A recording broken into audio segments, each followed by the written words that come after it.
circo das bigas dos vícios, nós mesmos agora somos, apesar das dores, os trabalhadores da última hora. Somos mediunidade, imortalidade da alma que chora. As tais ovelhas perdidas, enfim recolhidas, abismos afora. Somos gentios doutores, escravos feitores, senhores, senhoras. Somos do céu devedores, os trabalhadores da última hora. Somos doces palhas em redenção, lágrimas benditas que imploram por misericórdia e perdão. Somos sombras a caminho da luz. Quem já é do bem tarefeiro sabe que o caminho é Jesus. Unamos esforços, trabalhemos juntos, a fim de que o Senhor encontre feita a obra. Então vamos, nesse momento, cerrar os nossos olhos, elevar o nosso pensamento a Deus, a Jesus e a toda a espiritualidade amiga aqui presente. É um momento de reflexão, é um momento de introspecção, é um momento que corpo e alma somos único. É um momento que viemos aqui para fortalecer o nosso espírito, os nossos valores, os nossos princípios, dar um colorido diferente para a nossa vida. É o momento que nos desligamos do mundo lá fora, que abrimos os nossos corações e as nossas mentes. É um momento que somos muito mais individualidade do que personalidade. É um momento que encarnados e desencarnados somos um só, todos juntos, unidos, buscando essencialmente a mesma coisa. É um momento também que os nossos entes queridos, que já estão no plano espiritual, é um momento que eles se aproximam, que eles nos abraçam, que eles ficam conosco por um período. Então é um momento que para nós é muito importante. Paralelo a tudo isso é o nosso tratamento espiritual, onde uma equipe de médicos, enfermeiros, socorristas, amparadores nos tratam. Através de um passe, eles vão reenergizando, reorganizando, reequilibrando os nossos centros de força. O nosso corpo físico vai ressentindo toda essa energia positiva. Então é um momento que é muito mais do que um aprendizado, é um tratamento espiritual e é a oportunidade que temos todos de estarmos em nome de Deus, em nome de Jesus, agradecendo também a Allan Kardec, o nosso codificador, a Chico Xavier, a Divaldo Pereira Franco, a tantos espíritas que de alguma forma colaboraram, que continuam colaborando com a implantação do bem no planeta Terra. Que assim seja. A aula de hoje, capítulo 20 do Evangelho segundo o Espiritismo, trabalhadores da última hora. É interessante que todos nós conhecemos essa parábola, essa história, né? Esse conto que Jesus nos traz, que foi pouco entendido lá atrás e ainda não é entendido entre nós. Porque quando nós lemos a parábola, nós achamos que aquilo é uma injustiça. E até hoje pensamos numa injustiça. Porque nós baseamos a justiça de Deus pela nossa justiça.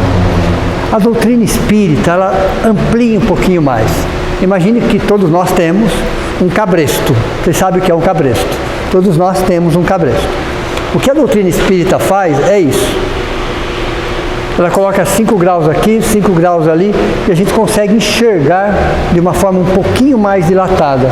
A gente consegue enxergar qual é a essência, o que está na entrelinhas, o que está além da letra. Então, vamos só relembrar um pouco da história, né? Que o senhor da vinha precisava contratar trabalhadores para a colheita, lembram disso? Então tinha uma colheita inteira para ser colhida, tinha muito trabalho, e ele não tinha trabalhadores. Então é uma fábula, é uma história isso. E ele saiu logo nas primeiras horas da manhã contratando trabalhadores. E ele encontrou alguns, logo cedo, já na primeira hora, e combinou com eles: eu vou dar trabalho para vocês, e no final da tarde, no final do dia, no final do período, eu vou pagar X, um valor. Ok? Só que aqueles trabalhadores eram insuficientes para toda aquela colheita. Então ele saiu 2 horas depois e contratou mais trabalhadores. E fez a mesma proposta. No final do dia, no final do período, eu vou te pagar um salário X. Que também era insuficiente o número de trabalhadores. Ele continuou saindo no meio-dia, vamos dizer assim, e contratou mais trabalhadores, fez a mesma proposta e pagou o salário X. Ok? Mas ainda assim o trabalho era muito. Eles não iam dar conta do trabalho. Ele saiu 2 horas depois e contratou mais trabalhadores. E percebeu que ainda tinha trabalho pela frente. E no final, quase da última hora, ele contrata mais trabalhadores. Ele fez a mesma proposta. A mesma proposta. O mesmo salário. Ok? E no final do dia ele colocou todos os trabalhadores e pagou exatamente aquilo que ele tinha combinado. Ok? Os que começaram antes, na primeira hora, se sentiram injustiçados com aqueles que começaram na última hora, porque eles estavam ganhando exatamente a mesma coisa. E aí, é justiça ou é injustiça? Olha que interessante isso. Olha que interessante isso, pessoal. Né? Até hoje nós achamos que isso é uma grande injustiça. Como que alguém que começou às 7 horas da manhã ou às 8 horas da manhã vai ganhar o mesmo que quem começou às 5 horas da tarde? E na nossa cabeça é uma grande injustiça. Já era naquela época e ainda é. Como nós, espiritualmente falando, crescemos quase nada nesse sentido. Por quê? Primeira coisa que vem na nossa cabeça, que o trabalho, primeiro vamos entender a origem da palavra trabalho, que é uma palavra de origem latina, que chamava trepalium lá atrás. E o que era isso? Era um instrumento de tortura, na forma de um X. Então eram 2 traves na forma de um X, onde ele colocavam as pessoas e ficavam ali. Esse instrumento de tortura, lá atrás, Idade Média, chamavam trepalium. E o trabalho se originou exatamente de um instrumento de tortura, um nome.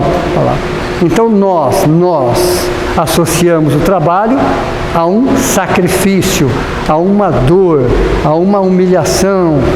Veja, olha como é que é a nossa cabeça em relação ao trabalho. Aí esquecemos, por exemplo, que uma das leis divinas, uma das leis maiores, uma das leis universais é a lei do trabalho. Veja. Tão importante quanto a lei da sociedade, tão importante quanto a lei da reprodução, tão importante, veja, como as outras leis. Ela não é mais ou menos, ela é tão importante quanto. Se vocês colocarem uma minhoca, vamos dizer assim, ou um verme que seja, ele trabalha, assim como um Cristo trabalha. Veja, uma minhoca, um verme que seja, ele está trabalhando. Um Cristo está trabalhando. Então, trabalho, na visão espírita, não é exatamente algo penoso, algo dificultoso, algo humilhante. Nada, muito pelo contrário. Muito pelo contrário. Em pleno século XXI, as pessoas querem ganhar na loteria para quê mesmo? Para quê mesmo? Olha que interessante isso.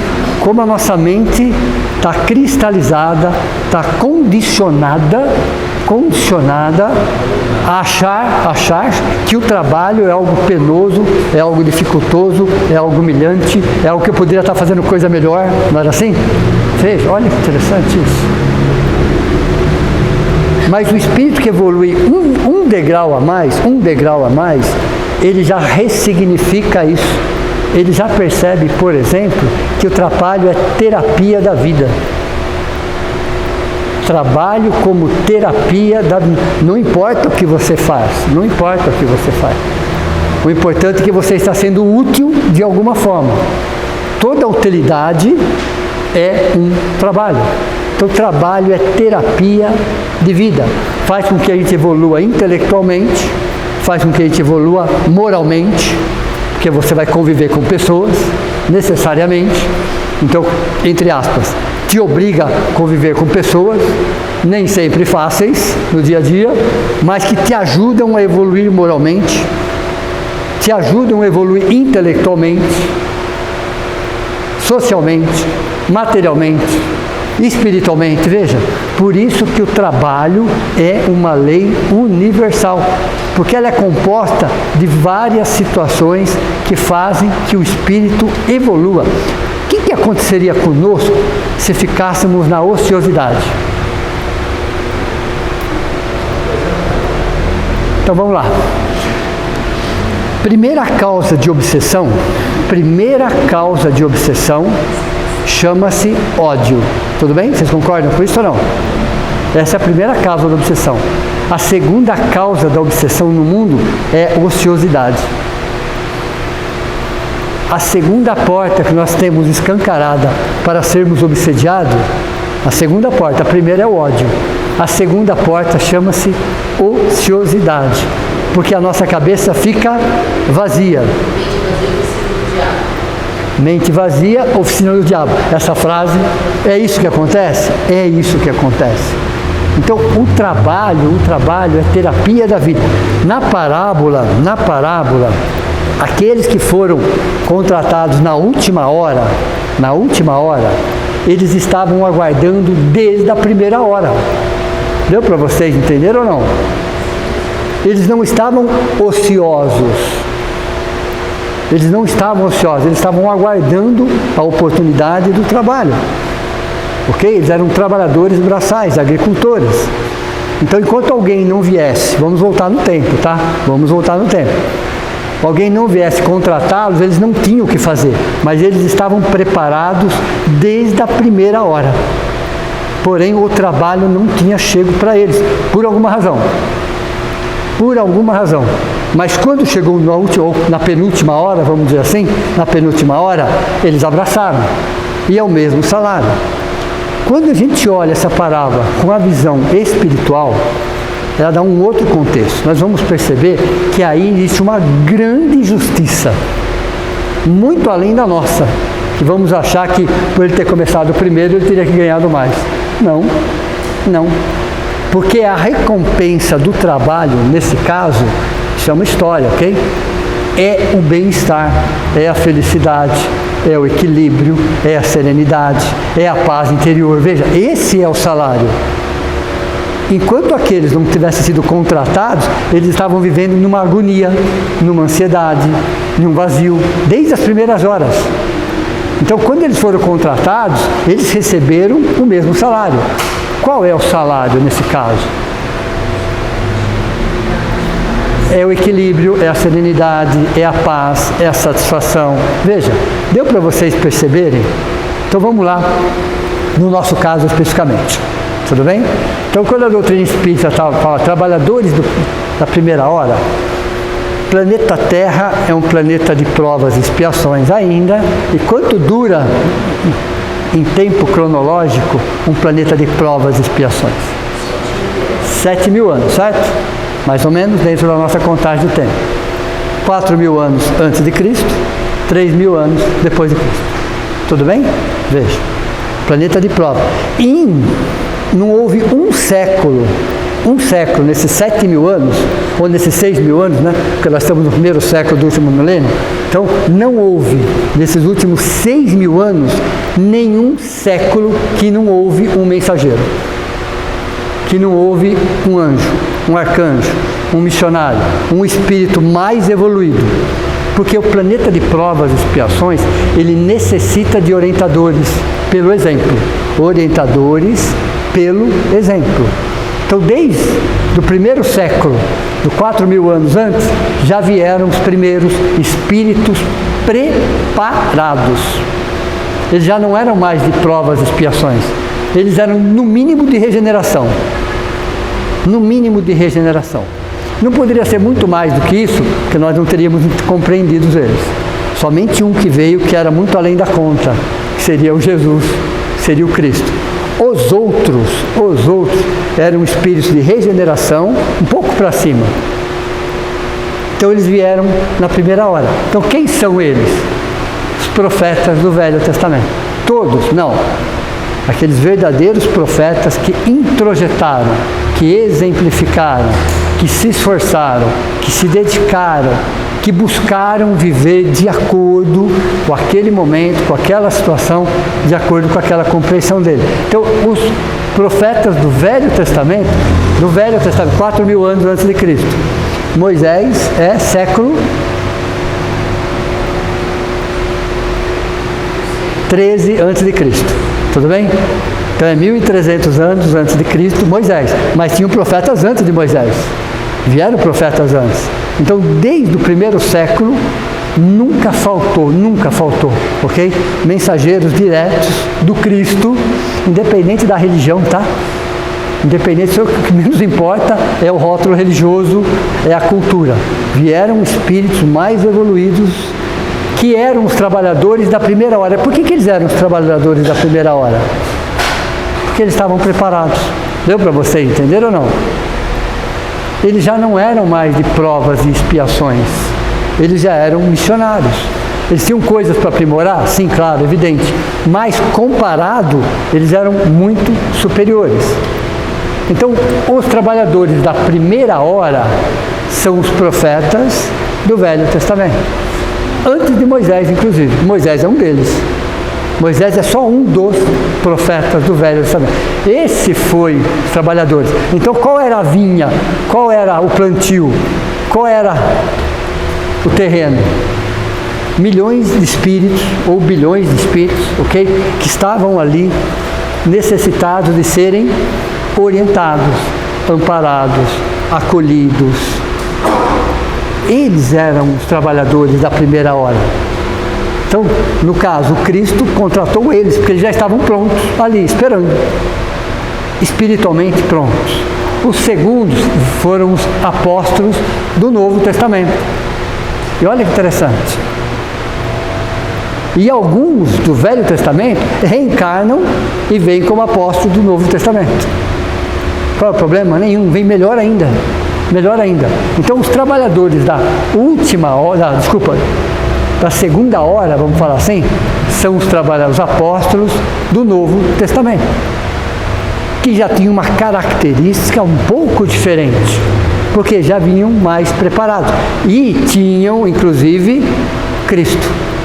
Tinha a sua maior referência. A maior referência eles tinham, sem dúvida nenhuma. Ok? Então, a gente começa a olhar o comportamento de Jesus, ele é o Velho Testamento inteiro. Ele é o Novo Testamento inteiro.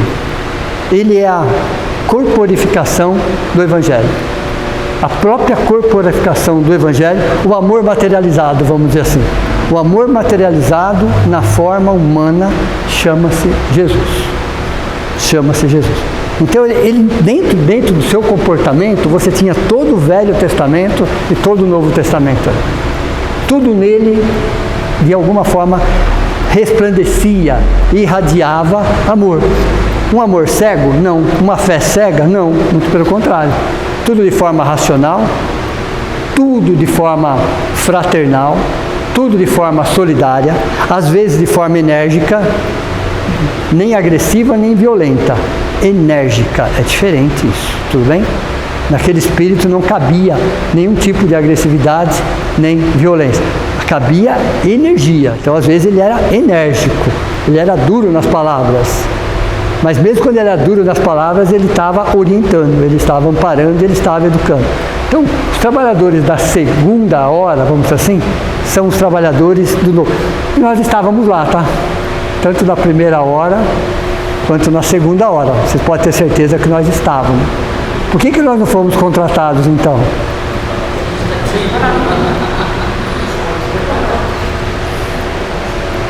Ok? Não estávamos preparados. Aliás, vamos lá, vamos falar em Jesus agora. Por que a figura de Jesus está tão cristalizada dentro de nós? Vocês já fizeram essa pergunta ou não? Está tão presente nas nossas vidas. e em outras culturas não está.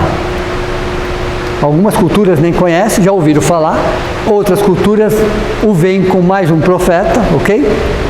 Mas não é referência para eles. Por quê? Já fizeram essa pergunta ou não? Adivinha o que eu fiz? Tá? Adivinha o que eu fiz? Ok? Tudo bem, seca já já. Nós, não precisa limpar não, seca já já. Vamos lá.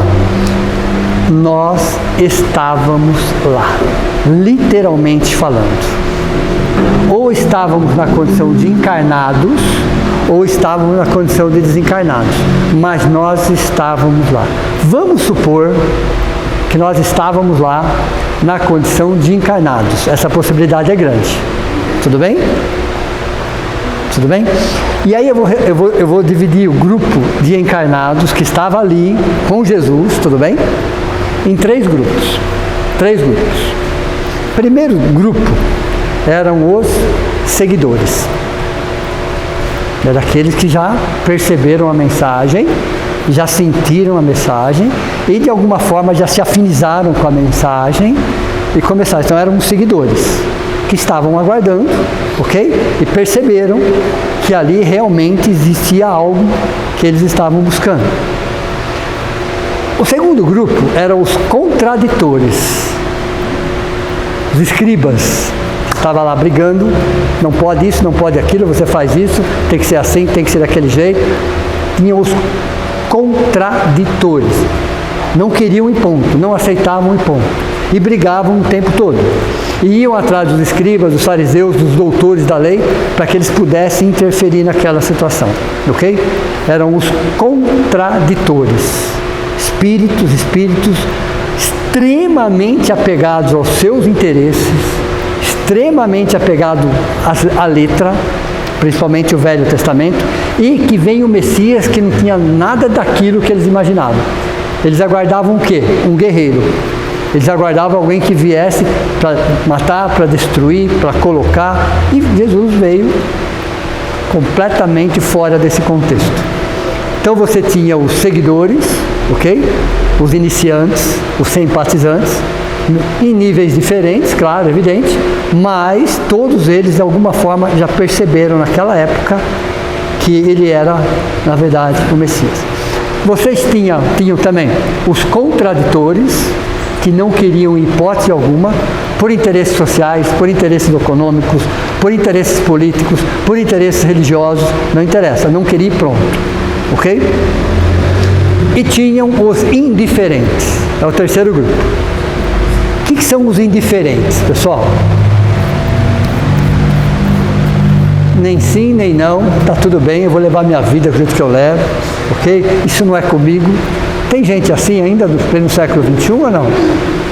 Tem, né? Tem, ok?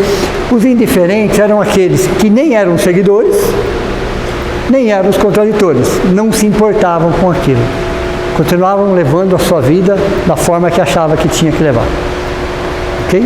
Então tinham três grupos. Em qual deles vocês acham que nós estávamos? Olha que interessante, pessoal. Né? Menos mal, né? Menos mal. Vocês não estão com cara de seguidores, tá? Iniciantes daquela época. Capricha um pouco no rosto aí, entendeu? Disfarcem. Tem algum anjo aqui, alguma coisa? Ok? Não tem, pelo jeito. Então, a possibilidade da gente ser os seguidores, eu acho que é mínima. Para não falar zero. Tudo bem? Ok? Então, a possibilidade de a gente ter sido um seguidor naquela época, eu acredito que seja mínima, tudo bem? Os contraditores, quando eles vão para o plano espiritual, e eles vão perseguir, eles continuam contraditores, e uns até hoje, mas a grande maioria, entre aspas, tá, se converteu. Mas se converteu em que sentido, pessoal? Eles negaram tanto aquilo, que agora eles vêm num processo de autoconvencimento, até hoje. Deu para você entender ou não? Ficam com os livros, vírgula, ponto, a palavra Exatamente isso. Então, os contraditores foram aqueles que, no decorrer dos séculos e dos milênios, perceberam, não perceberam automaticamente, tá? Reencarnaram mais algumas vezes, mas quando eles perceberam que eles foram contra a própria essência, aí eles se comprometeram a mergulhar a fundo no Evangelho, letra por letra, vírgula por vírgula, ponto por ponto. Então é um processo muito mais de autoconvencimento. Sabe, essa imposição de tem daquela forma, e sozinho, e grita, e berra, e xinga, e fala. Isso é um processo de autoconvencimento. Ao mesmo tempo que eles foram fanáticos de um extremo, passam a ser fanáticos de um outro extremo. Tudo bem? Para se achar o caminho do meio. Às vezes você tem que ir nos dois polos para encontrar o caminho do meio. Quantas vezes nós já fizemos isso? Fomos nos dois extremos para achar o caminho do meio. Entenderam? Então, os contraditores foram aqueles que se converteram 100%, não, mas mais de 80% sim. Tanto que tem alguns que não aceitam Jesus até hoje, porque ainda estão presos à letra, principalmente do Velho Testamento, que viria o Senhor dos Exércitos, que vinha para dominar, que vinha para impor, que vinha para destruir, Isso é uma crença. Lembram disso da semana passada? Crenças são ideias que se tornaram verdades ao nosso senso moral.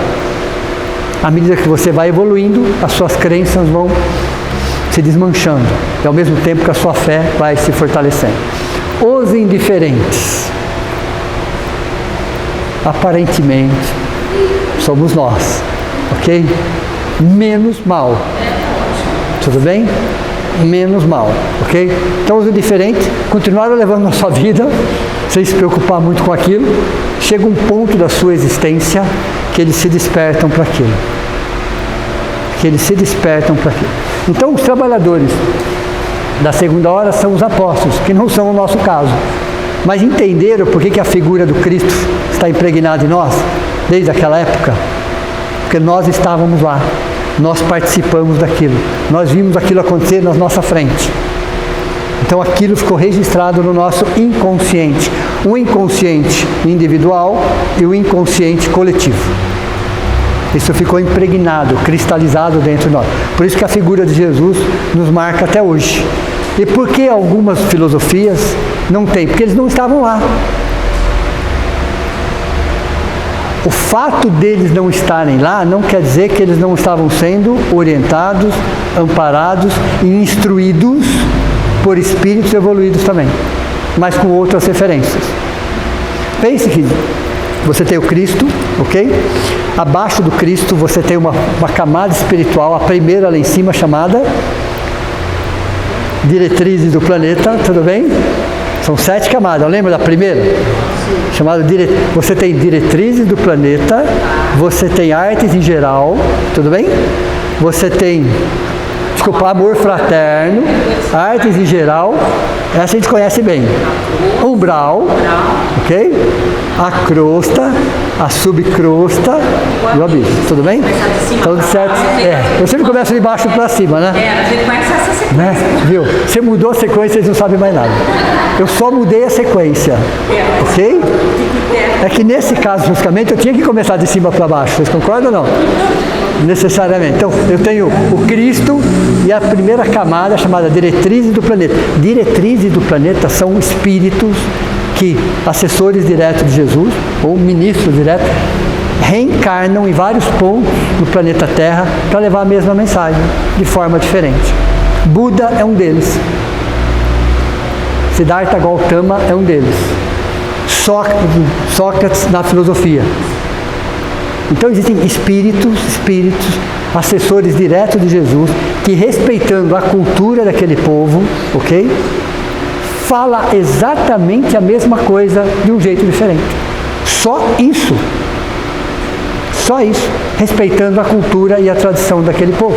Então reencarna na Índia, reencarna na Grécia, reencarna na China. Deu para você entender ou não? Respeitando aquela cultura milenar. Não foi lá para implantar o cristianismo, qualquer coisa. Aliás, Cristo nem era cristão. Buda nem não era nem budista. Depois que se criou em cima disso, mas eles em si não eram isso. Depois se criou teorias e filosofias e religiões baseadas no comportamento deles. Mas isso veio depois deles. Entenderam? Então o próprio Cristo não é cristão. Porque o cristianismo veio depois de Cristo.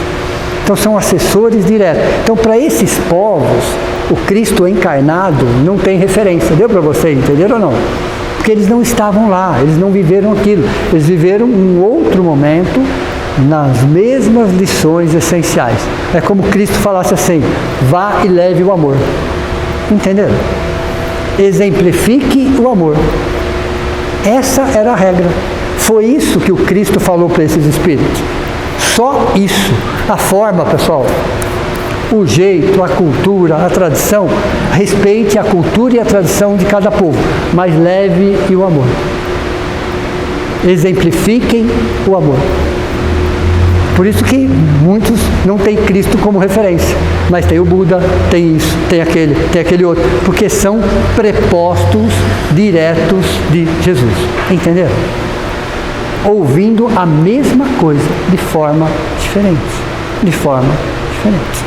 E é interessante se a gente ter a oportunidade de conhecer essas culturas e essas religiões.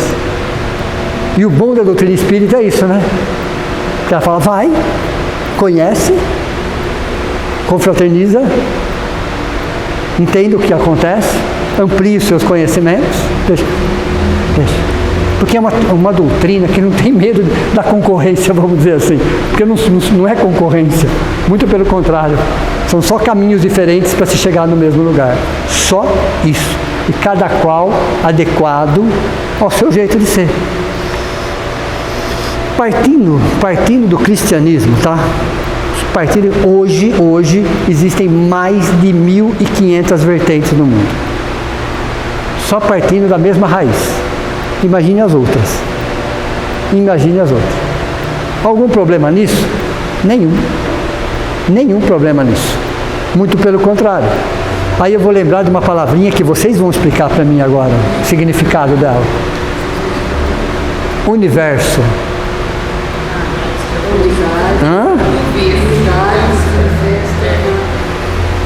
Diversidade gerando a totalidade. Ok, ó, universo, lembram disso? Unidade, que é unidade? Nós somos uma unidade, ok? Que se manifesta na diversidade. Quantas raças nós já participamos? Aliás, raça só existe uma, né? A raça humana. Quantas formas diferentes nós já se manifestamos? Em quantas culturas diferentes nós já se manifestamos? Quantos corpos diferentes nós já tivemos? Então, é a unidade que se manifesta na diversidade, gerando um todo, a totalidade. Somos um todo. Nós somos um todo. Sabe, eu vou usar um termo diferente aqui, tá? É parar de pensar como CPF e começar a pensar como CNPJ. Entenderam ou não? A gente tem que parar de pensar como CPF e pensar como CNPJ. Pensar num todo. É como se fosse uma empresa, deu para você entender? Todos fazemos parte disso. Toda vez que eu penso no CPF, eu estou pensando só em mim, nos meus interesses. Quando eu penso no CNPJ, né, imagine que seja uma grande empresa, eu estou pensando num todo. E eu não sou colaborador ou funcionário, muito menos servo. Eu sou o filho do dono. Deu para você entender? Nós, né? Somos o filho do dono. Temos que pensar como filhos, não como servos, não como colaboradores, não como funcionários que esperam qualquer coisa no final do mês. Não, mas como filhos do dono. É uma nova mentalidade. Isso é uma nova mentalidade. Então, os trabalhadores da terceira hora são os pais da igreja, os primeiros pais da igreja, que eram reencarnacionistas, para quem não sabe. Eles se discutiam pluralidade das existências através da palingenesia do Egito, metempsicose do Egito, da palingenesia na Grécia. Eles discutiam e aceitavam. Os pais da igreja, os primeiros, ok? Grandes filósofos, grandes sábios, não necessariamente vinculados a uma religião, não necessariamente.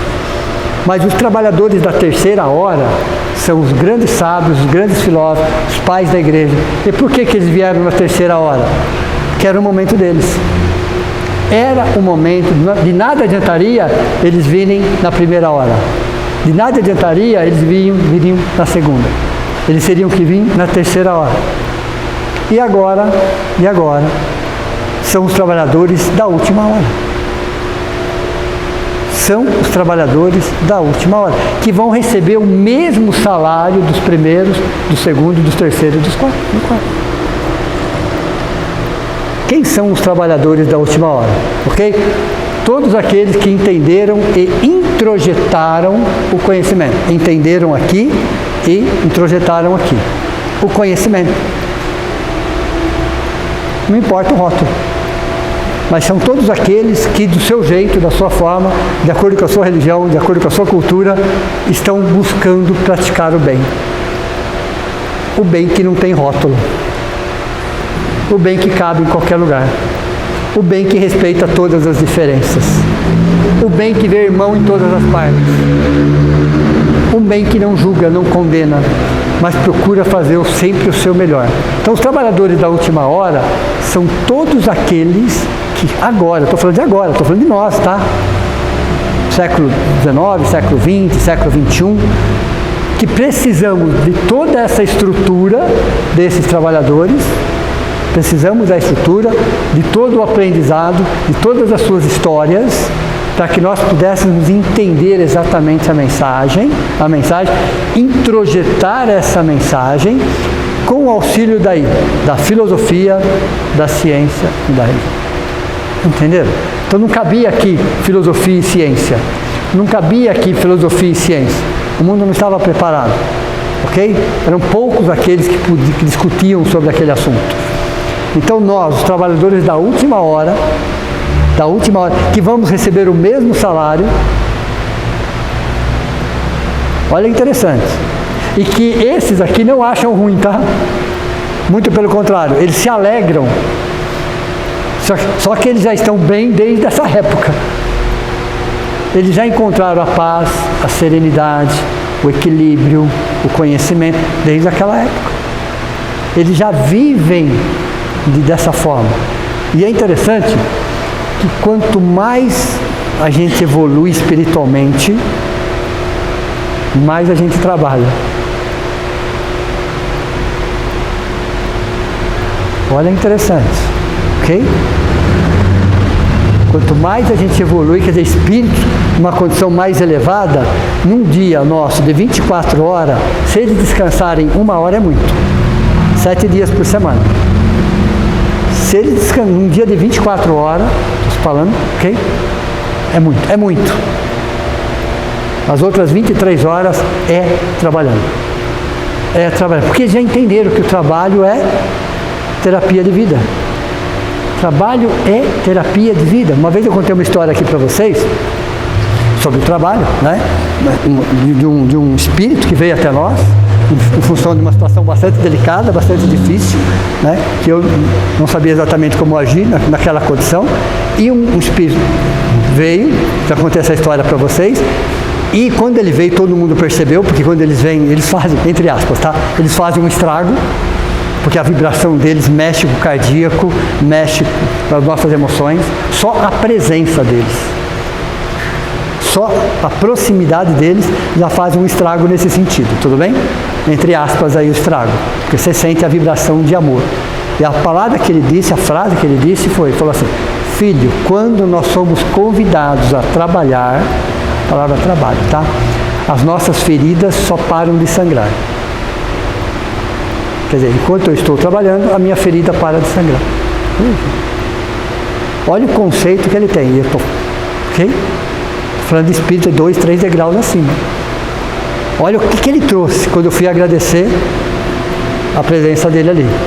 Ele que estava me agradecendo pela oportunidade de trabalho. Como se eu estivesse dando uma oportunidade de trabalho para ele. Deu para vocês entenderem ou não? Se a gente quer evoluir, a gente tem que começar a pensar dessa forma. Se eu quero evoluir no degrau de cima, eu tenho que pensar como são aqueles espíritos que estão no degrau de cima. Como é que eles pensam? Como é que eles sentem? Eu estou falando de regeneração, tá? Estou falando do próximo degrau. Como é que eles sentem? Como é que eles pensam? Como é que eles agem no dia a dia? Eles não fazem nada de extraordinário. Extraordinário nada. Eles só são seres humanos. Não, nesse caso sim, porque eles estão num corpo físico pesado, denso. Quando eles reencarnam, esses espíritos reencarnam, o nosso corpo pesado, denso, quem precisa dormir realmente é o nosso corpo. Porque ele é muito pesado, ele é muito denso. Então ele precisa recuperar as suas energias. Então o sono recupera as energias do corpo físico. Quando eles estão no plano espiritual, o corpo deles é um peso, quanto mesmo? Esqueci do peso deles. 1000 vezes mais leve. Então um corpo de 70 quilos aqui é 70 gramas lá. Então a necessidade física lá é irrisória. Deu para vocês entenderam ou não? Então quanto mais evoluído espiritualmente, desde que ele não esteja encarnado. Quando ele está encarnado, ele dorme pouco também, só dorme o necessário. Tudo bem? Mas ele precisa dormir, por causa do corpo dele precisa. Ele tem que obedecer à necessidade da máquina aí. Mas eles dormem pouco, 4, 5 horas, e já é o suficiente para eles. Já é o suficiente. Muito mais uma necessidade do corpo. Aí eles desdobram espiritualmente e continuam trabalhando. Quem está dormindo é o corpo. Deu para vocês entenderem ou não? Então eles não precisam dormir, não. Quem precisa dormir é o corpo. Descansar é o corpo. Eles desdobram e continuam trabalhando. E se eles estão com um problema de saúde muito grave? Quem está com problema de saúde é o corpo. O espírito não, ele sai e vai trabalhar. Interessante isso. Porque uma vez, Chico Xavier, né? Nós estávamos lá e contaram essa história para nós. Ele já estava bem velhinho, já tinha mais de 90 anos, então fisicamente falando, ele não tinha mais condições, tudo bem? Ele precisava ser carregado, colocado ali, levado embora, porque o corpo dele já estava no limite do limite do limite. Aí alguém de lá, que conhece, que participa, conhece a história, que estava lá há muitos e muitos anos, conversando conosco, era uma médium vidente, ela falou assim, enquanto ele está ali com o corpinho paradinho, o espírito dele está desdobrado no andar de cima, nem tinha andar de cima, tá? A casa era terra, mas estava no andar de cima, que é o andar espiritual, tudo bem? Ele estava psicografando. Para espíritos do plano espiritual, ele estava psicografando. Olha que interessante. Ele estava, o corpo dele ali paradinho, ele desdobrado no andar de cima, tudo bem? Daí é a casa do plano espiritual, psicografando. Aquela fila de espíritos, e ele psicografando em espírito, para espíritos desencarnados. E o corpo dele paradinho ali. Deu para vocês entenderam ou não? Então quem precisa descansar é o corpo físico. Quem se desgasta é a máquina física. O espírito, ele continua trabalhando. Porque para ele trabalho é o quê? Terapia de vida. Trabalho para o espírito é terapia de vida. Ele se sente bem, ele se sente feliz, ele se sente satisfeito. Principalmente porque o trabalho dele vai trazer benefício para alguém.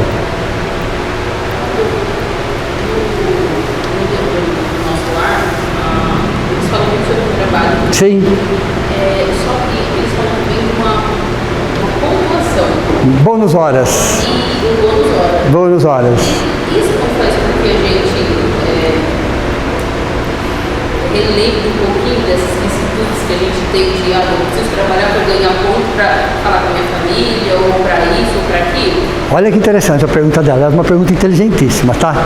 Então vocês imaginam, estamos numa colônia espiritual e vai chegar centenas de espíritos de provas e expiações, todos eles só trabalham em função de um tipo de pagamento.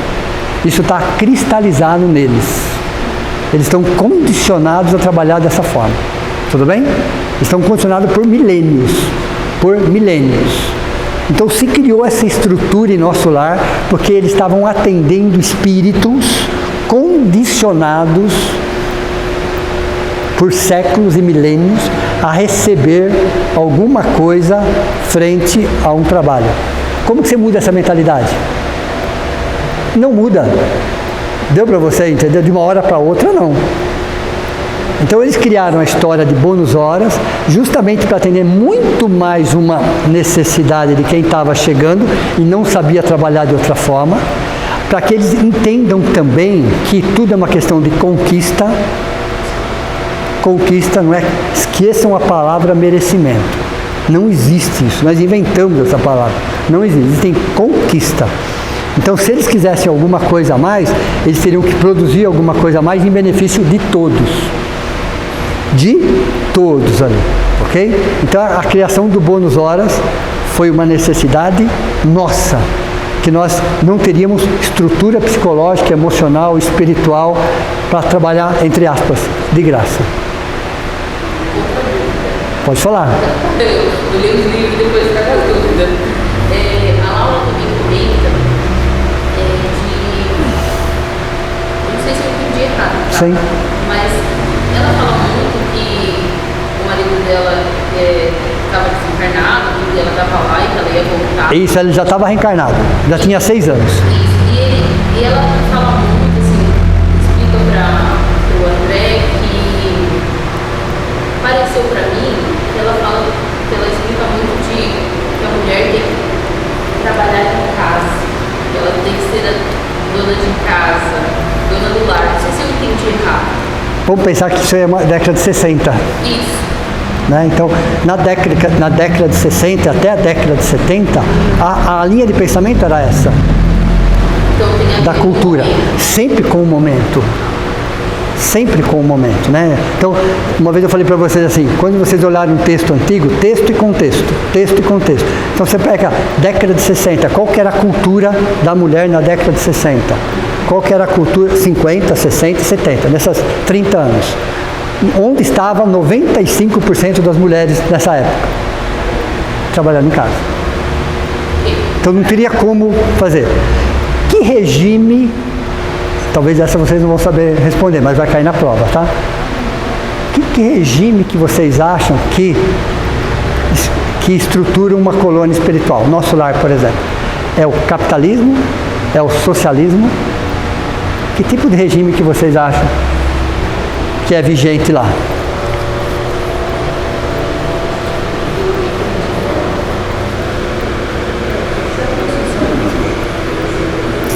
Boa pergunta, não é? Porque é uma sociedade. É uma sociedade que, em 1943, 1 milhão de habitantes. É 1 milhão de habitantes, não são 15 habitantes, tudo bem? Então você tem que ter uma estrutura para 1 milhão de habitantes, que era o tamanho da cidade de São Paulo naquela época. Tinha 1 milhão de habitantes. Então eles fizeram um comparativo, que a cidade de São Paulo, em 1943, tinha 1 milhão de habitantes, a cidade de São Paulo, ok? E nosso lar tinha 1 milhão de habitantes. Você tem que ter leis. Sim ou não? É 1 milhão de habitantes.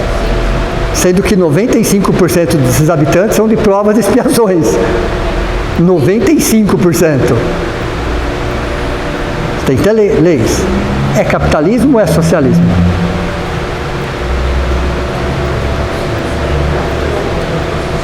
Interessante, hein? Que interessante. Bom, primeiro, se vocês analisarem a estrutura, a ideia do socialismo, a ideia, tá? A essência, ok? É muito melhor do que o capitalismo. Estou falando da ideia, da essência, ok? A ideia é muito melhor do que o capitalismo, sobre vários aspectos, ok? Mas por que ele não funciona? Porque a nossa mentalidade egoísta, moralmente atrasada, não suporta uma ideia de um todo. Tudo bem? É. Ok? O que tem lá em nosso lar é um socialismo espiritual. Então a resposta é, não é um capitalismo, é um socialismo espiritual. Não esqueçam da palavra espiritual. Tudo bem? Porque num socialismo espiritual, o mais evoluído é o que tem menos. Veja, deu para vocês entenderem a diferença básica ou não? Enquanto no nosso lar as famílias tinham uma casa, né, okay? Não era que elas eram donas da casa, mas elas podiam usufruir. Cada qual tinha alguma situação em si, material em si. Um ministro não tinha nada. Ele não tinha nada. O governador de nosso lar não tinha nada. Perceberam a diferença ou não? Ele só trabalhava também. Ele só trabalhava também, ok? Então, num socialismo espiritual, nunca esqueçam dessa palavra, quanto mais evoluído você for, seu cargo é maior, claro, evidente, porque você está cuidando de um todo, menos coisas material você tem. Só uma perguntinha, o que Jesus tinha mesmo? Ele só era o governador do planeta Terra. Ele só era o governador, o idealizador do planeta. O que ele tinha mesmo, materialmente falando? Nem a túnica que ele tinha era emprestada, tá? Para quem não sabe. Até a túnica que ele usava, a roupa que ele usava era emprestada, não era dele. Perceberam, pessoal, o que é um socialismo espiritual? Então, os ministros, os espíritos mais evoluídos, que estão numa colônia espiritual, é os que mais trabalham, literalmente falando, e o que menos tem, materialmente falando. Isso é um socialismo espiritual. Entenderam ou não? Perceberam porque aqui não deu certo? Porque aqui não deu certo. Então o regime vai cair na prova, o regime de nosso lar, estou falando de 1943, tá? Imagina 2023, ok? Com certeza tudo aquilo já mudou, mas a nossa referência é de 1943, ok? Era um socialismo espiritual. Quanto mais evoluído, mais trabalha, menos tem. Tem no sentido material da coisa. Aí falam de uma que não morava lá, mas ia lá constantemente conversar com... Vamos ver se vocês vão lembrar o nome, está em nosso lar. Que calcularam, ela tinha mais de 1 milhão de bônus horas. Lembram disso? Lembram disso? Tem, no caso é um espírito feminino, que, na condição de feminino, que não morava em nosso lar, mas ela ia constantemente em nosso lar, né? Olha que parece. Não é Narcisa, ok? Que ela ia, aí contaram quantas horas ela tinha, nem ela sabia. Por que ela não sabia? Porque ela não estava preocupada com isso. Deu para você entender ou não? É que começaram a falar de bônus hora e alguém perguntou, mas quantas horas ela tem? Falaram, o último cálculo deu 1 milhão de bônus horas. 1 milhão de bônus horas. Ela mesma não sabia. Então vocês estão percebendo como pensa um espírito superior, pessoal? Como ele vê o trabalho? Como ele vê o trabalho? Então se a gente quer realmente ascender, subir um degrauzinho, eu tenho que olhar o trabalho com outros olhos. Por exemplo, o André está sondando para descobrir como que ele ia visitar a família, ver como todo mundo estava. Sim. Tem um pouco ainda a ver com a matéria. Então vamos lá, 95% dos espíritos de qualquer colônia espiritual, 95% eu estou sendo muito otimista, eles descem. Descem significa que eles reencarnam. Somente 5% ascendem, sobem. André estava nos 95%. Descem porque tem lições para serem aprendidas. Então, esses 95% dos espíritos do nosso lar, eu estou falando de 1943, eles ainda eram apegados à matéria, à casa, ao bônus horas, à alimentação. Quer dizer, existia uma série de situações que aconteciam lá porque estavam atendendo necessidades de espíritos recém-chegados do umbral. Espíritos recém-chegados do umbral, com todas as suas tendências. Isso cabe para nós também ou não? Cabe, ok? Então você chega com todas as suas tendências. Então o nosso lar é um grande hospital para atender doentes recém-chegados. Tanto que quando chegam, você já nem vai direto para o nosso lar. Você fica nas... Lembra do filme? Câmara de retificação. Você passa um período lá para tirar os excessos. Não sei se vocês viram no filme, as paredes são muito grossas da câmara de retificação, por causa das vibrações. Parece escravos, né? Exato, mas por causa das vibrações pesadas de espíritos recém-chegados do umbral. Eles trazem toda aquela, entre aspas, aquela sujeira impregnada nele. Então eles ficam ali por um período, semanas ou meses, até que eles possam subir para o hospital. E depois do hospital, aí que eles vão para as cidades. Entenderam como funciona ou não? É assim que funciona uma colônia espiritual. É lógico que passado todos esses anos, né, nosso lar se reestruturou completamente. Mas o princípio é o mesmo, se modernizou. Se modernizou. Ok? Vamos lá. O Espiritismo só poderia aparecer após as descobertas científicas que revolucionaram o mundo.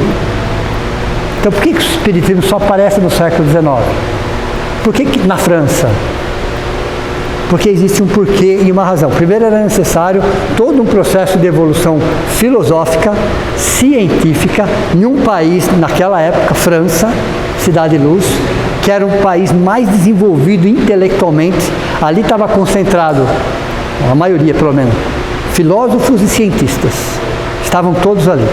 Então, a cabeça pensante da Europa para aquela época era a França. Por isso que o Espiritismo tinha que nascer na filosofia e para a ciência.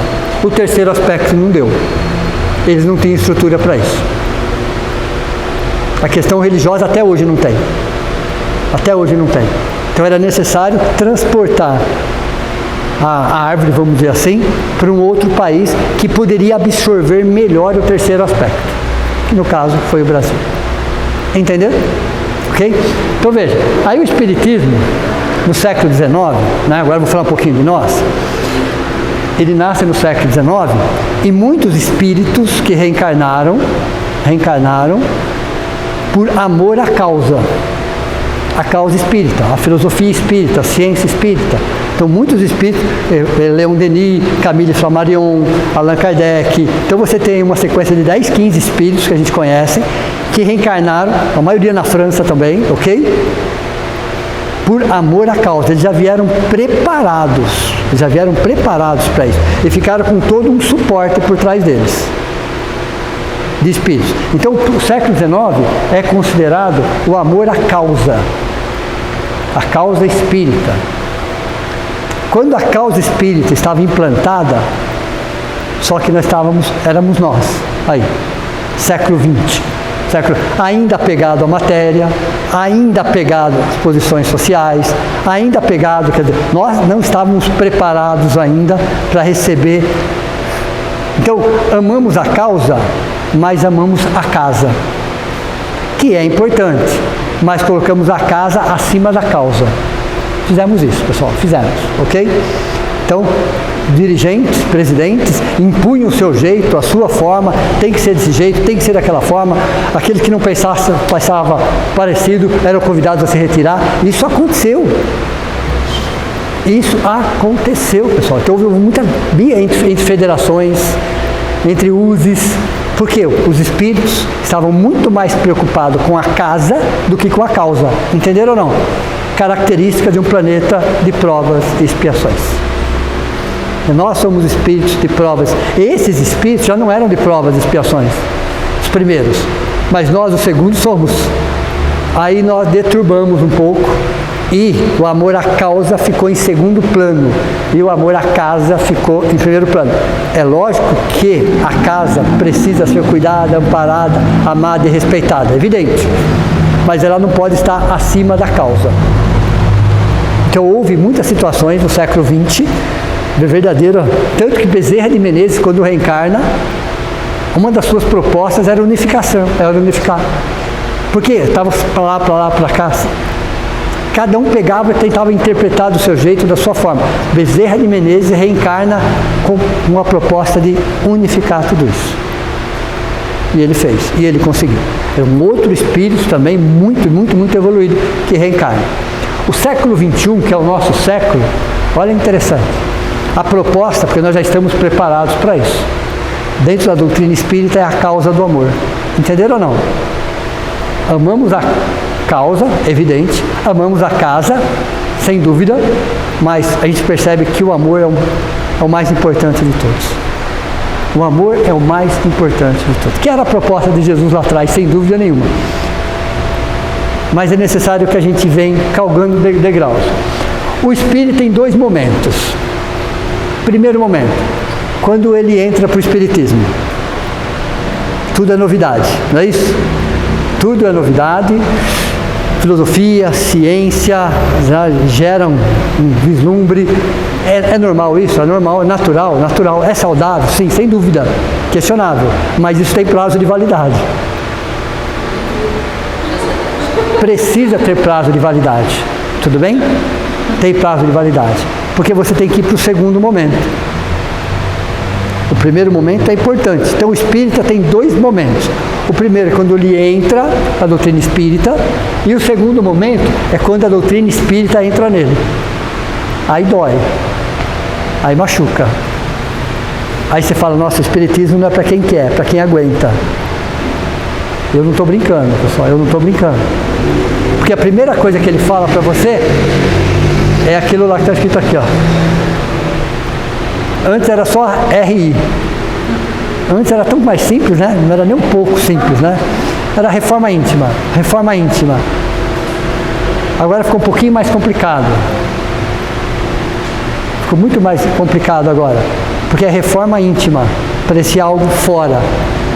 Eu preciso me reformar. Agora não, eu preciso me reeducar. Reeducação emocional, centrado no alto amor. Entenderam? Então, no primeiro momento, você tem o conhecimento, você tem acesso a informações, a filmes, você tem a palestras, a escola, você tem acesso a tudo. E ele não esconde nada, tá? O que você quiser saber, você tem a resposta. Hoje com a internet, então, ficou muito mais fácil, inclusive. Ok? Mas chega um momento que aquilo começa a te incomodar. Incomodar em que sentido? Você tem que introjetar. Você tem que fazer aquilo ser prático na sua vida.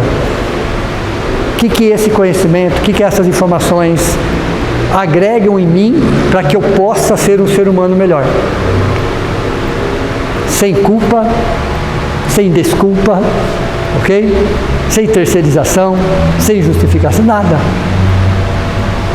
É a hora que você introjeta aquilo e cada um vai servir do seu modo. E aí, o Joaquim está mais tempo do que eu, um pouquinho mais tempo do que eu, né? Outras pessoas um pouco mais, outras igual, outras um pouco menos. Mas uma característica de quem veio antes, de quem veio depois e quem está chegando agora, né? Já há algum tempo de doutrina espírita. A sensação que dá é que nós que somos já trabalhadores há algum tempo, temos uma dívida de gratidão com o espiritismo. É engraçado isso. É como se nós estivéssemos devolvendo um pouco do muito que ele fez para nós. Então, tudo que a gente faz parece pouco, porque eu já recebi muito mais. Eu recebi muito mais. Eu aprendi muito mais. Então, essa sensação de estar fazendo pouco. Porque o espiritismo abraçou, acolheu, ensinou, não cobrou nada, não exigiu nada, não fez nenhuma promessa miraculosa, nem prometeu prosperidade material para ninguém, mas ao mesmo tempo acolheu, esclareceu, libertou. Então, por mais que a gente faça, parece que a gente faça pouco. E qualquer um, tá? É engraçado essa sensação que vem. Né? Então quem está aqui ou em outros lugares que a gente conversa e fala, nossa, eu já recebi tanto. E é verdade, literalmente falando, na minha vida pessoal, na minha vida social. Então a doutrina espírita é algo que para nós, né, somos trabalhadores da última hora. Então eu escrevi aqui, ó, é como se fosse uma dívida de gratidão. E é engraçado que ele não traz nada de novo, nenhuma novidade, nada, absolutamente. A novidade é você enxergar as mesmas coisas com outros olhos. É você fazer uma releitura. Você fazer uma releitura da sua vida, da vida, do universo, da natureza. Você consegue, com as lentes da doutrina espírita, introjetada em você, claro, né? Você consegue enxergar situações de uma outra forma. De uma outra forma. Você amplia um pouco mais, e a gente começa a entender algumas coisas, enxergar algumas coisas que até então a gente não enxergava. É como se a gente enxergasse alguma coisa além daquela situação. Eu vou dar um exemplo para vocês, né? Na quarta-feira passada, uma pessoa trouxe uma situação, é uma coisa realmente que nos deixa chateados, tristes e indignados. Só. Não revoltados, não magoados, não feridos, nem nada. Porque a doutrina espírita conseguiu, lembra do cabresto, fazer um pouquinho assim? E a pessoa trouxe uma história que no Rio de Janeiro, ok? Tem aquelas milícias, nós sabemos que são capazes de tudo mais um pouco, extremamente violentos, extremamente agressivos, estão envolvidos, estavam pelo menos, com tudo que podia de pior no crime. Tudo que vocês possam imaginar e um pouco mais. Tudo bem? Desde violência física, morte de pessoas, todo tipo de situação que vocês possam imaginar nesse sentido. E eles foram convertidos para Deus, tudo bem? A milícia inteira. Ok? Isso não é uma boa notícia? Uma excelente notícia. Só que eles agora se revoltaram e foram não contra pessoas, isso já é ótimo, mas contra todos aqueles que pensam diferente deles. Então estão destruindo o terreiro de Umbanda, por exemplo. Eles vão lá e quebram tudo, destroem tudo, ok? Destroem tudo, porque aquilo... Olha, interessante, nos deixa indignados? Sim. Nos deixa até tristes? Sim. Só. Porque a doutrina espírita vai falar assim para você. Realmente é uma situação triste, tudo bem? Nos deixa até indignados, porque não tem necessidade disso. Mas entre destruir o corpo de alguém e destruir uma imagem, só tem essas duas opções. O que você prefere? Aquele espírito continua violento e agressivo. Deu para você entender ou não? Essa violência e essa agressividade agora está sendo canalizada para o outro lado. Que também não está certo, mas se vocês pararem para pensar, é o mal menor. Então não dá ainda para fazer o bem, mas eu consigo fazer o mal menor. Entenderam ou não? Porque aquela pessoa que está ali, sem dúvida nenhuma, que a fé dela tem que ser maior do que as imagens. Vocês concordam ou não? Por mais que ela respeite, por mais que ela venere. Não é essa questão que eu estou falando. Mas o Espiritismo mostra, olha, tenta enxergar isso por um outro ângulo. Não concordando com a atitude, não é isso. Mas essa violência, essa agressividade agora está sendo canalizada para a imagem. Antes era para uma criança, era para uma pessoa. Entenderam? Isso é doutrina espírita, que nos deixa indignados e tristes pela situação, mas não nos deixa revoltados. Porque você lembra da história do cabresto? Abre 5 graus a mais, você já enxerga uma outra coisa. Você já enxerga uma outra coisa. Você pode não concordar com aquilo, mas você consegue enxergar uma outra coisa. É o que se tem para hoje. Deu para você entender ou não? Então são espíritos ainda, irmãos nossos, extremamente violentos, extremamente agressivos, numa fúria descontrolada. Onde você vai canalizar isso? Tem 10 opções. Para aqueles espíritos não tem 10 opções. Não tem 10 opções. Podia ser para o esporte, poderia ser para qualquer... Pode ser um monte de coisa, mas não dá. Eles não têm cabeça para isso. Eles vão canalizar, sair do extremo. Entenderam? Isso é doutrina espírita. Isso é doutrina espírita, que abre 5 graus, mas esses 5 graus você já enxerga um detalhe, você enxerga na entrelinhas. E a doutrina espírita, ela não traz nada de novo, mas ela faz a gente enxergue 7 princípios universais. 7 princípios universais. Primeiro princípio universal, Deus. Primeiro princípio universal é Deus, ok? Segundo, imortalidade. Deus, imortalidade. Segundo lugar, imortalidade. Somos seres imortais, ok? É interessante que todas as filosofias espiritualistas e religiões falam desses 2 aspectos. Se a gente ficasse só com esses 2, 80% dos problemas já estavam resolvidos. Se a gente vivenciasse só esses 2 aspectos, todas as religiões eu estou falando, tá? Só vou vivenciar os 2, porque é onde todas convergem. Vocês concordam ou não? Todas convergem para esses 2. A existência de um Deus superior, de um ser superior, não importa o nome, e imortalidade. Então todas as religiões, de alguma forma, convergem. Mas se vivenciassem esses 2 princípios, 80% dos problemas já estavam resolvidos. Então, Deus, imortalidade. O terceiro princípio é a reencarnação. A doutrina espírita não foi ela que inventou a reencarnação, ela estuda a reencarnação, é diferente. Como estuda Deus, como estuda sobre imortalidade, como estuda a reencarnação. Quarto, livre-arbítrio. É relativo, mas temos o livre-arbítrio. Um animal tem livre-arbítrio? Tem. Ele toma decisões também, de acordo com a sua necessidade, de acordo com o seu momento. Ok? Se só observar a natureza e os animais da natureza, você percebe que eles tomam decisões também, de acordo com a sua necessidade material, instintiva, mas eles tomam decisões. Depois nós temos, o quarto é livre-arbítrio, o quinto é lei de causa e efeito, que não é ação e reação, é lei de causa e efeito. Tudo bem? O sexto, o que nós chamamos aqui de mediunidade, mas é uma sensibilidade além dos 5 sentidos físicos. Vocês podem dar o nome que vocês quiserem. Nós chamamos em doutrina espírita de mediunidade, mas qualquer nome é válido. Eu sou sensitivo, tá? Ok? Sem problema nenhum.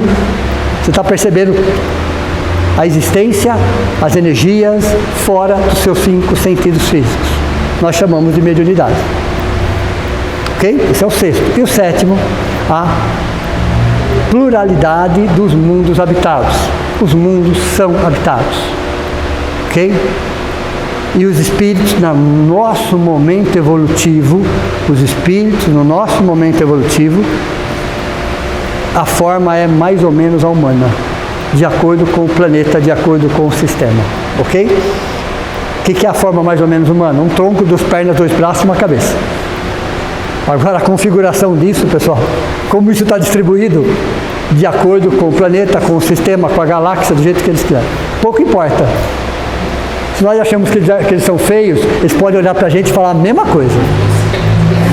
Do mesmo jeito eles podem falar. Ok? Porque são outros parâmetros, são outras existências. Então os espíritos que estão na nossa condição evolutiva têm essa forma. Mas princípios espirituais têm outras formas, e espíritos superiores nem forma tem. Nem forma tem. Entenderam? Então a pluralidade dos mundos habitados. São princípios espíritas? Não. São princípios universais, cada um deles estudados pela doutrina espírita através da filosofia, da ciência e da religião. Olha, interessante isso. Então os trabalhadores da última hora, pessoal, são aqueles que de alguma forma introjetaram. Qual é a proposta do século XXI? Humanizar. Qual é a proposta do século XXI? Humanizar. Tornar as pessoas seres humanos. E aí quando a gente fala em religiões e filosofias, essa frase eu li num livro do Robson Pinheiro, se eu não me engano é Tambores de Angola, ou Aruanda, um desses 2 livros, e essa frase que ele fala de religiões. Eu gostei tanto dessa frase que eu trago ela até hoje, que ele fala sobre religiões, ok? Ele fala assim: é a união sem a fusão. Entenderam ou não? É a união de todas as religiões, cada qual com as suas particularidades, com a sua característica, com o seu jeito, com a sua forma, sem a fusão. O que é sem a fusão? A pessoa que trabalha de um jeito, não tem como trabalhar do outro. É característica dela trabalhar daquele jeito. Então você não precisa fundir. Você pode unir sem haver uma fusão. É a distinção de saber como qual trabalha, sem a separação. Parece novo? Aí a gente vai pegar um livro de André Luiz, Os Mensageiros, que eles saem em resgate. Então ele tem uma equipe toda que sai em resgate no umbral. E olha que interessante, é uma equipe, ok? Nessa equipe tinha um padre, tinha um pastor, ok? Tinha alguém da religião africana, ok? Da Umbanda, do Candomblé, né? Estavam lá, tinha médico, tinha enfermeira, tinha professor. Por que essa misturança? Por que a equipe era tão heterogênea? Porque no umbral tem de tudo. Então, conforme eles iam caminhando e conversando e trocando ideias e informações, o objetivo deles era resgatar, sim ou não? E levar para um hospital. Fato. Muitos ali se identificavam com o padre, vocês concordam ou não? Muitos ali se identificavam com o padre, então era o padre que ia. Mais para frente, muitos se identificavam com o pastor, muitos iam com o pastor. E aí sucessivamente. E todos socorriam. Alguns se identificavam com a equipe médica. Socorriam. Quer dizer, chega no final da jornada, resgataram centenas de espíritos, levaram todos para o hospital, não violentaram a convicção de ninguém, ninguém quis converter ninguém a nada, todos foram socorridos e amparados. União sem a fusão, distinção sem a separação. Entenderam? Então, quando a gente vê pessoas brigando por causa de religião, você fala, isso não é fé, isso é crença. Ela não está bem na religião dela, que ela escolheu, então ela quer impor. Porque aquela que está bem na religião dela não está bem. Ok? Isso é fé. Isso é fé. Então, no plano espiritual, esses rótulos existem no umbral, porque as colônias espirituais ficam no umbral, para quem não sabe. No umbral ele é dividido em grosso, médio e fino. No fino tem todas as colônias espirituais. Todas as colônias, mas ficam no umbral. Todas ficam no umbral. Então eles são resgatados do umbral grosso, são levados para o umbral médio, para o primeiro tratamento, depois são levados para as colônias espirituais. Pouquíssimo sobe, 95% reencarna. Reencarna. Para continuar o seu processo evolutivo. Ok? Então veja, todos são caminhos. Todos. Se Deus permite todos os caminhos, é porque todos os caminhos são válidos. Todos os caminhos levam ao Ser Supremo. Mas o caminho está aqui. Não está fora. Fora vai nos ajudar. Mas o caminho, essencialmente, está aqui. Entenderam? Então, olha, trabalhadores da última hora. Nós somos os trabalhadores da última hora. Temos direito ao mesmo salário. Deu para vocês entenderam ou não? É justo? Nós não estávamos preparados. Nós estávamos lá desde o Velho Testamento. Nós estávamos lá. Nós não tínhamos a menor condição de nada. Oi? Melhorou? Essa é a ideia, ok? Essa é a ideia, é ampliar um pouquinho. Então não é porque o cara começou de manhã, ele merece mais salário. Começou de manhã, ele já estava extremamente feliz. Ele já estava preparado. Ele já estava trabalhando. Ele já estava trabalhando. Deu para vocês entenderam ou não? Já na primeira hora. Ele já estava usufruindo de tudo aquilo já desde a primeira hora. Desde o primeiro momento.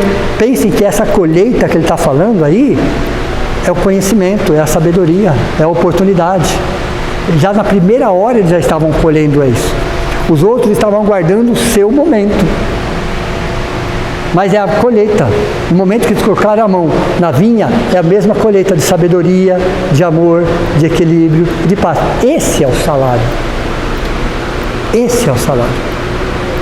Que sejamos os trabalhadores da última hora, não tem problema. Mas que nós sejamos realmente os trabalhadores da última hora. Ok? Uma boa noite a todos vocês, muito obrigado. Bom feriado, só vou fazer a prece de encerramento. Tudo bem? Alguém quer perguntar mais alguma coisa? Então vamos, nesse momento, agradecer a espiritualidade amiga que esteve conosco, nos envolvendo, nos amparando, nos intuindo, nos fortalecendo. Agradecemos ao nosso anjo da guarda, aos espíritos familiares que estão conosco, a todos os trabalhadores dessa casa, encarnados e desencarnados, a equipe de vigilância e segurança. Sabemos que nada é feito sem a sua estrutura. Nos dão a segurança, a confiança, para que a gente possa trabalhar em nome de Jesus, orientados pela doutrina espírita, buscando sermos seres humanos melhor, e entendendo que é o nosso momento de olhar o mundo com outros olhos, mas de principalmente olhar a nós mesmos com amor, com carinho, com respeito, introjetando todos esses conhecimentos do nosso jeito, da nossa forma, e não esquecendo jamais que Deus é amor e o amor nos envolve e somos feitos dessa essência, e que possamos todos termos olhos de amor para a vida que nos cerca. Que assim seja.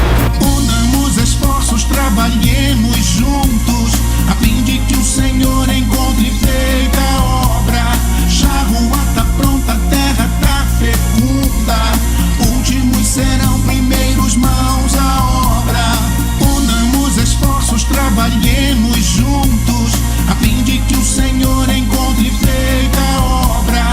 Já a rua tá pronta, a terra tá fecunda, últimos serão primeiros, mãos à obra. Trabalhadores da última hora, trabalhadores da última hora, trabalhadores da última hora, trabalhadores da última hora. Espíritas, amai-vos, eis o primeiro ensinamento. Instruí-vos, eis o segundo. Somos doces párias em redenção, lágrimas benditas que imploram por misericórdia e perdão.